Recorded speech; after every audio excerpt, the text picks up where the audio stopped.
It's, you know what, Zeph? I think it's StarCraft time. What do you reckon? Yeah, I think that looks You like reckon? a StarCraft game in front of us, so you might feel like be a bit right. of StarCraft? A bit of cheeky StarCraft? All right, well, how about this one? In the bottom left here, from Invictus Gaming in the blue, the Young Buck. This is Coffee.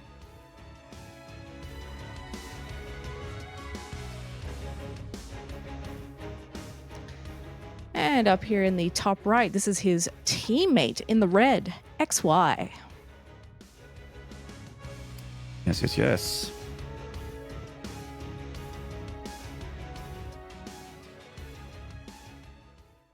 Super excited to see how this goes down. 3 players in Group B are actually from Invictus Gaming, which is listed an incredibly prestigious brand in esports. It always makes me smile to see Invictus Gaming still involved in StarCraft 2 because they've just, they're a massive Chinese brand. They are previous Dota 2 international champions, and they have their fingers in many esports pies. So it's excellent to see them continue to support the greatest esport in the history of esports. Yeah, absolutely. Guys, if you've never watched a whole lot of Chinese StarCraft, you're actually missing out. Because first of all, it's a lot of fun. There's a lot of unique players in here. And a lot of great stories that you can follow here as well. But the Chinese scene is actually huge. Obviously, we're a little bit separated from it because we don't use the same sites. We don't really have the same ability to communicate and watch the tournaments necessarily. But man, they get thousands of viewers on their StarCraft tournaments. There's a lot of support. And you can see that here, you know, in the players and the teams coming out of China. So it's always a good time to get to watch these players each season. Yeah, absolutely. It's one of those. It's a region that really feels very insular because obviously they have their own server, but they also practice a lot on the Taiwanese/Korean server as well. So it's not uncommon for XY, Coffee, Time, Jaishi, Cyan, Maxhead to all hit Codes players on the regular. That's very, very common. And then, of course, hitting each other on the Chinese server, which was actually released not that long ago, a few years back, I'd say. The Chinese server got released. So, and you don't do that unless there is a region to necessitate that. And, Blizzard realized that years ago. So it's not really like the most biggest professional player base in China, but they have so many fans. You know what I mean? Like, it is so many fans for China, so much, like fiscal infrastructure, brands, companies, all that sort of stuff wanting to get involved. It's a massive thing. And I feel like especially in RTS, like the, Warcraft 3 is massive there still, StarCraft 1 and StarCraft 2. Just a lot of love for RTS in particular over in China. And it's been like that for a long time too. Like when I first started casting out as a gold leaguer, I cut my teeth on English streams for Chinese tournaments. That's right. And I remember that. yeah, I used to sweat because I was so nervous because we'd suddenly have 3,000 views, and back then that was obscene for a no-name B stream. And it was just because the Chinese players were really keen on their StarCraft. So yeah, absolutely get invested in this scene, guys. But we do have a game in front of us, and it is in the form of some Hellions and Reapers to start things off. Yeah, quite a bit of extra firepower in this early game army for Coffee, so he's actually really just erasing this army. The tank's obviously going to get a lovely shot there right in the middle of the pack of those Hellions. Oh! And the last tank shot. Oh man, that tank just XP stole 5 kills from those Hellions. That's a level 25 tank right there, Zeph. It can get his ultimate now. Yeah. That's how this game works, right? Yeah, 100%. Yeah, thought so. Oh, he lifts up just as the round 2 comes in for Coffee. And this is the thing I love about Coffee. He just lost all this stuff, and he comes in immediately again with another couple of Reapers and a Hellion trying to get a little bit more done. Zeph, I'm glad you love it because I don't think Coffee does. Coffee's like 300 minerals worth of Hellions and about 150 gas worth of and minerals of Reapers. So the plus side for Coffee is that he did see this medevac. And what do you do? Oh, Coffee's back in here again with a couple of Reapers being a real pain in the backside here. Yeah, this is what I mean. It's so on brand for him to constantly want to keep the pressure up and choose these aggressive builds, have these mobile units. And he takes out a Hellion there, and he's still able to come back in and be a bother because all the stuff from XY is across the map. But what is this may be a problem. It's a 2 tank drop, which funnily enough isn't super easy to clean up. It's not, but it's lost its ride, so the tanks will get cleaned up eventually, but they took a lot with them. This is such a weird opening from XY, and he is rallying Vikings into the mix, so he's really committing here.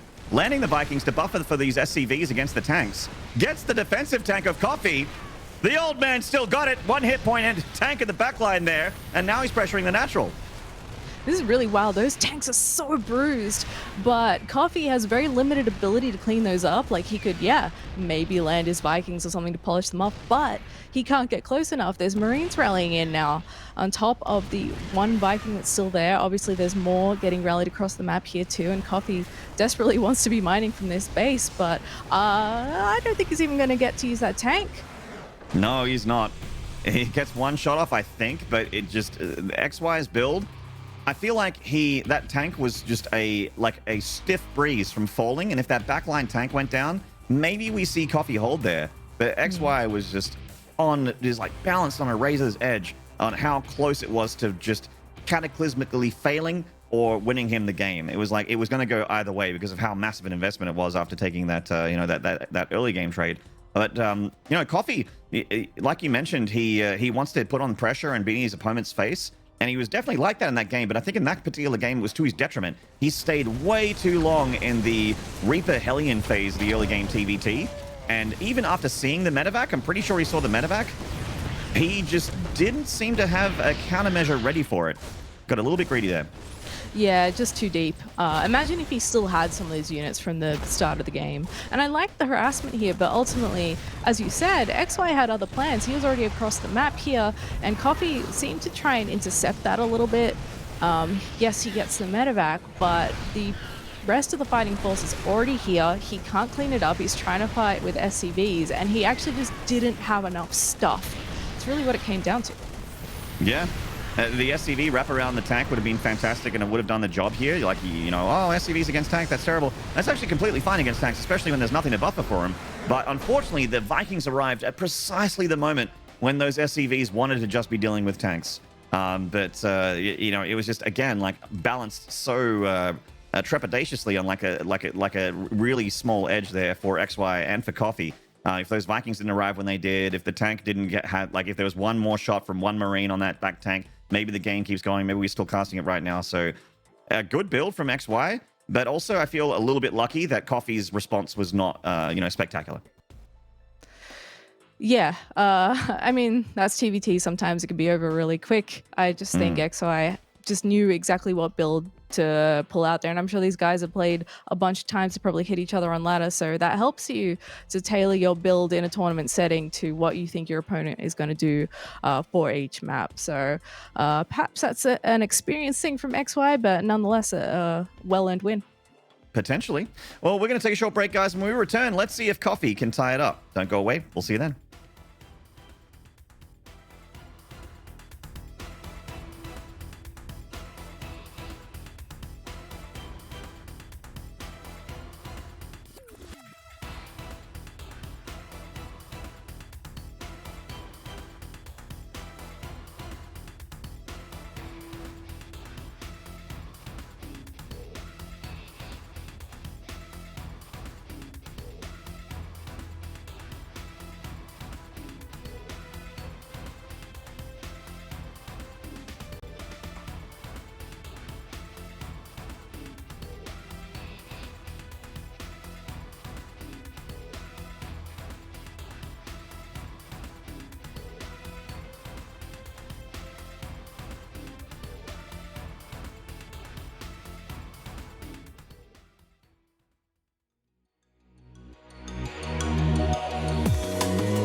What's up, e-gaming enthusiasts of the competitive variety? I am Maynard, and with me is Zeph, and we are in our first best of 3 of the evening here for the DreamHack Fall Chinese main event.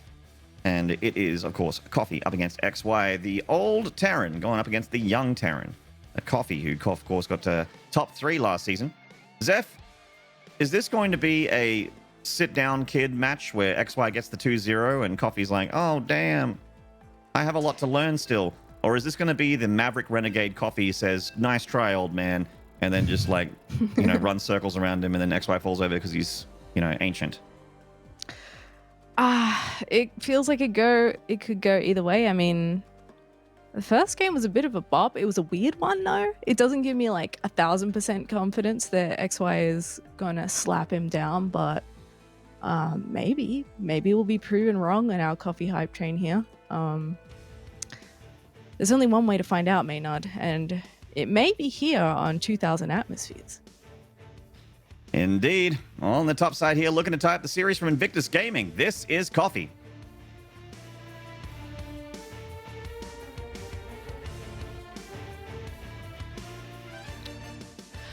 And also from Invictus Gaming, this is the Red Terran XY.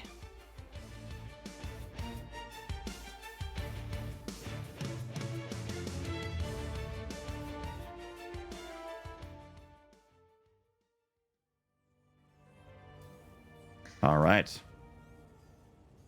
Well, in the builds, we do see that it is a single gas for Coffee with the double barracks, one of them across the map. This is what happens when you anger a zoomer. They get red-faced. Their ears go bright red. They start to have get red eyes, little wet eyes. They're like, you can't do that to me. And they get their barracks on the other side of the map. Yep. No surprise to see him choose violence once again in the early stages of the game. So let's see how XY deals with this. This is a very normal build to come up against, of course. It's been around in TFT for quite a while now. Still pretty popular to be popping out a couple of Reapers early on at your opponent and seeing if you can get some pickoffs early on, maybe snowball out of control. It can certainly win you the game if things go really ham. But Terrans over time have become a little bit more comfortable with dealing with it. You just got to make sure you keep your own stuff alive. That's right. The plus sides here defensively over XY is going to have higher ground, but it really does, you know, it's like he's going to have what he needs to defend on paper, but execution is what it's all about here for StarCraft. So the factory needs to be up, needs to start a Hellion right away. And the Reaper is actually part of the problem. The SCV, you wouldn't believe it, but the SCV is actually a very annoying factor here in this build. And oh, a great start here for Coffee, getting the pick off immediately on XY's SCV, and XY has completely misread this. Yeah, he's got to wait for that Hellion now. Might need those SCVs to buffer for his one Reaper, because he just doesn't have enough firepower here to take control of this fight and wipe Coffee out of this base. But unfortunately, that does mean that you're almost bound to lose a worker or two. Hellion has arrived, though, and so is a Marine. So Coffee hightails it out of there for the moment, but he has made himself a comfy little bunker on the low ground here. Yeah. So Coffee is not going to win the game immediately with this build, but by association, like by extension, he may, because he's contained his opponent a little bit on one base. Now XY has cancelled his natural already, and he has to rebuild it up here in the main base, so his flow's been up, you know, sort of messed with. Coffee's looking to expand on the low ground, and he's sending some Reapers up in the main base to try and pick off another unit here. Doesn't quite get it and keeps all the units alive in the bunker again, where the Reaper will still regenerate. So those Reapers going to be back on full hit points again. That Hellion got chipped up, and obviously that Marine's one shot as well. So I actually still think that Coffee's a threat here with this many Reapers. He's going to dive again. Oh, absolutely. XY is on the run. He doesn't really have an answer for this. And the production and the command center is going to be cancelled there with those Reapers targeting those building SCVs. Now he's in the mineral line. 5 workers have gone down so far, and he's going to have to fight with those workers too, just to buffer for the remaining Reaper and Heli. That Reaper goes down though. And this is going pear-shaped really fast for XY. Yeah, I mean, these Reapers are doing an insane job right now for Coffee. The 8 SCVs is incredible damage. He's slowed down the natural a lot. Meanwhile, Coffee's just getting his on location easy peasy, no problem, because there's no threat to it. There's nothing that XY can do about his low ground expand. So you know, not the end of the game, but definitely a, you know, advantage Coffee by a fair margin here. Yeah, 26 to 19 is the worker count. Coffee feeling comfortable. He's got his Cyclone on the way, a few more units getting the Raven, and these are all units that, one, he can be aggressive with, but two, will keep him safe if XY decides, okay, the only choice I have is to try and do something back to my opponent. And his choice in this scenario is actually going for the Cloaked Banshee, but it's going to be a little while before that comes onto the field, and it looks like Coffee moving out again. Yeah. Also, plus side, back at home, Coffee's got a Raven, but of course, if the Raven's going across the map to harass or something like that, then that is an opportunity potentially for the Banshee of Coffee here to do some return, or rather from XY to do some return damage to Coffee. A bit of a weird move out with the single Cyclone in the Marines, but he knows that at the early stages of the game, XY is going to have one Cyclone of his own. He scans to confirm the kill, and he gets it to Coffee. He's just, everything that he's done in this game has worked for him, and he just continues to pull further and further ahead with these trades. Yeah, you can see where it can easily go wrong as well. Like in the first game we saw it, he doesn't really worry about going deep into his opponent's territory and trying to pick off as much as possible. Sometimes he gets bopped for it, but other times he just keeps finding damage and just gets in a better and better position. And now he's producing tanks. Yeah, third base. Yeah, second Raven coming along. Like, how is XY realistically going to be able to engage the eventual clash of armies? All right, Zeph, I'm going to tell you how XY wins this game. It's unlikely, but I'm going to tell you how it happens. All right.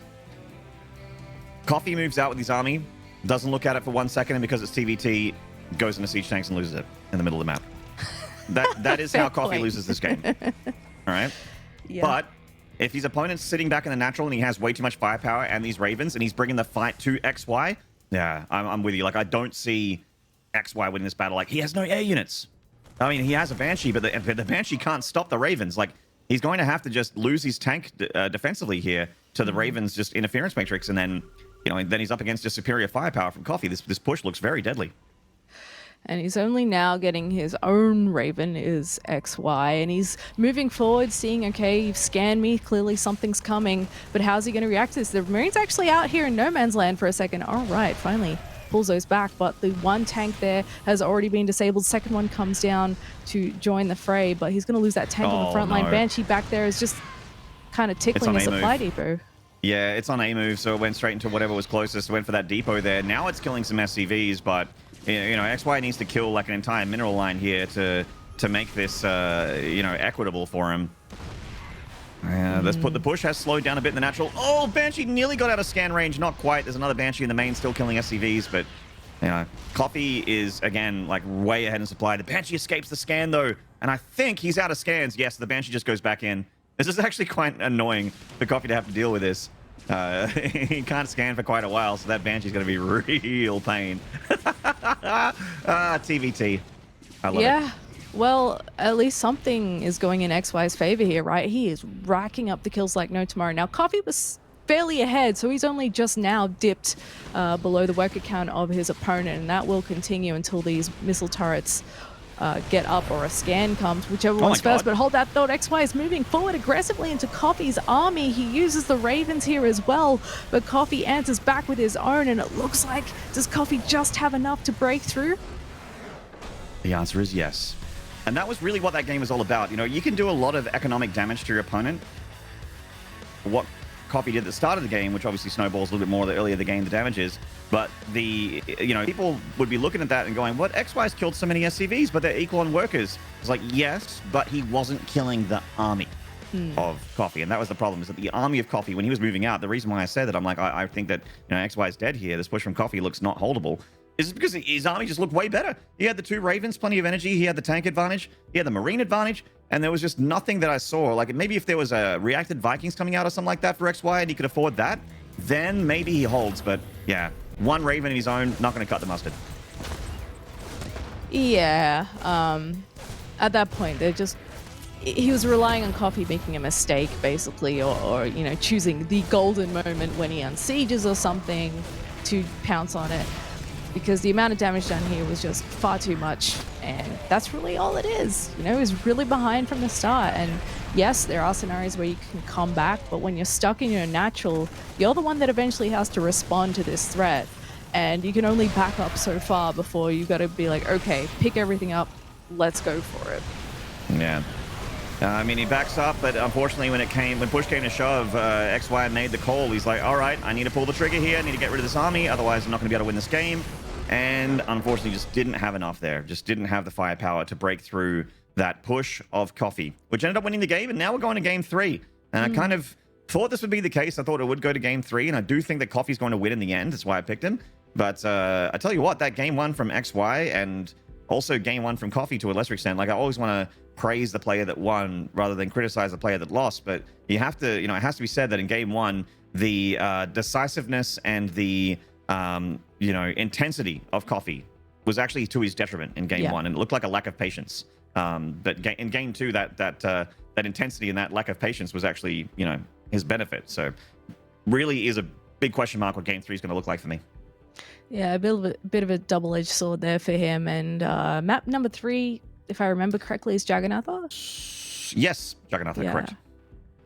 Okay, interesting. Yeah, so we could have a longer one, but maybe Coffee wants to just hop across the map again. That seems to be the theme with most of his games, just about any matchup, to be honest. He's really happy to be the aggressor. And it's funny that the game that goes wrong is the one where he gets put on the defensive and he's just like, what do I do? This is not really my ideal scenario to play from. But yeah, we'll have a look and see if he's going to continue with that theme of aggression here on map number 3. He's not really the kind of Terran that strikes me as like oh, it's map 3, we'll play it safe. But then again, this is a qualifying match, so I don't know, it's possible. Well, I'm keen to see how it goes down. Jagannatha, obviously, you know, a map that has a lot of distance from A to B, has the speedy zones in the middle to make it a little bit of an X factor, which is always interesting. I actually don't feel like I've seen a TVT on Jagannatha for a really long time. I feel like Terran's been vetoing that map pretty hard. So cool to see it here. A bit of a different battlefield. And the bottom left, winning game 2. Can he get 2 in a row and win the series? This is Invictus Gaming's Coffee.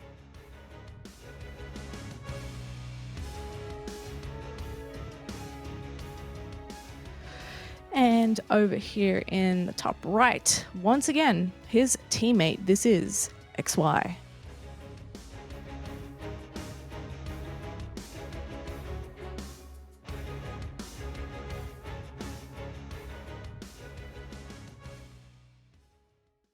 All right. Well, see the gas first here for both players and the double gas for XY. So same deal for Coffee. Both players just playing basically the safest opener that you can possibly do in this matchup, because it's like, all right, this guy's definitely no slouch. He's going to make me work hard for my win, and they would both be correct. Wild how that works out. I almost thought, you know, what if he did the Reaper build again? Worked once. He likes to be really active with the Reaper Hellion. But yeah, let's see what he rolls with. Obviously, we will tend to have the early game skirmish with them. Nonetheless, a scrappy early TVT fights kind of par for the course at this point. Oh, got the early wall off there for both players. The depot coming down around 20-ish, as you do, and it is pretty much a mirrored build. I'm wondering what so for me, because the build is so mirrored, and it's gonna very likely be the 1-1-1 where they pull a couple SCVs out of gas and expand with it. What I'm looking at here is how many SCVs get pulled out, and also is there going to be some kind of different mid-game plan? Like, is someone going to open medevac first? Or are we just going to see like that 3 gas sit back and make Raven kind of TVT opener? That's really what I'm looking at here for both players. It is going to be a pretty calm early game at the moment. Yeah, how I think, yeah, we haven't seen too much variation from that. Like the sort of 2 gas 1-1 has been also a staple for a long time. People still really favor it.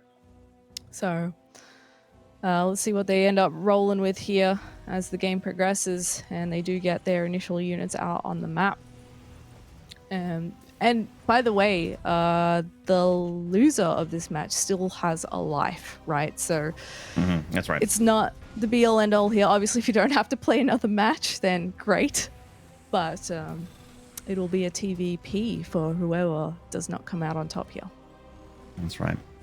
So we are seeing the small differences now for both players, with Coffee once again going a little bit more heavily into the early game army, the Reaper Hellion force, whereas XY is, he's dabbled. He's done a little bit of investment into the early game army, but he's mainly looking at that tier 2 army. He's got the Cyclone in the way and trying to get into something a little bit more beefy. That natural finishing up here. Coffee's going to swoop in and try and get the first hit off on these units. He is successful by tagging that one Reaper. And this time, no tank to shut him down immediately. There is a Cyclone, though, and that definitely complicates things here for Coffee. He may dip in and out a little bit more. He's got another couple of Reapers and a Hellion on the way to join the party. And all you need is to sort of start the exchange off on the right foot. He's actually going straight in there for a second. Hasn't lost anything just yet. Coffee is actually a psychopath. Look at this guy. Diving into that natural. He does need to repair that Cyclone. He's going to be able to burn that down. He's got the DPS. Oh, man. Uh-oh. This is looking a little bit like game 2. Yeah, a little bit. I mean, the problem for XY here is that he's being a greedy boy. He's trying to get up at third base right now. He's mass repairing the Hellion because that's his last line of defense, but the SCV's got KDA grenaded off the Hellion there. And now these Reapers only have SCVs to worry about. There's a Raven that can drop an auto turret, but the Reapers just go, you know what? I'm just going to be out of range of that turret right now. And that's what they do, because they're mobile units, Zeph. He just has nothing. There's a Cyclone that's going to be out soon, which will help out a little bit, but there's Marines. They can't fight these Reapers very successfully.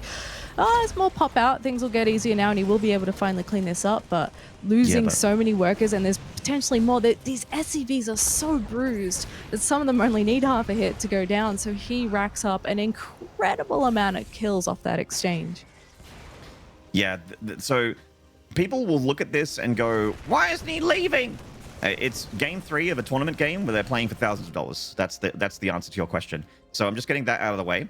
Second of all, XY is in such an abysmal position here. Forced to cancel the third base to basically afford to put out the fires, to put it lightly, in his build and in his plan. He lost so many of his own units. He lost his fighting force because he got a little bit greedy, didn't respect the early game potential of Coffee's Reaper Hellion force, which is a big investment. 5 Reapers and 3 Hellions is more Reapers and Hellions than you generally make in early stages of TVT, unless that's how you like to play it.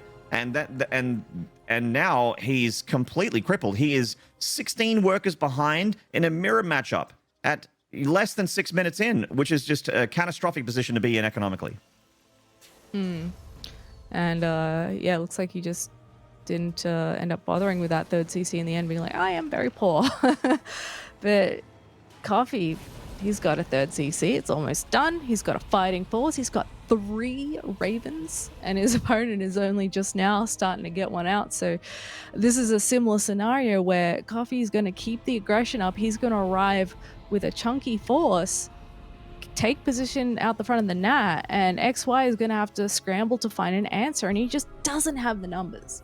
Yeah, and once again, XY is making a Raven here, which is all well and good, but he's up against 3 Ravens, and if he had reacted like a Vikings or something like that, I think maybe there's a shot in it, but I don't think that it's holdable right now. Auto turret spamming on all sides, with the auto turrets going heavily in favor of Coffee. The SCVs have been pulled, but it's a desperation for maneuver. He knows he's damned if he does, damned if he doesn't, so he's just throwing everything in the wall to see what sticks, and unfortunately, only a little bit of it did.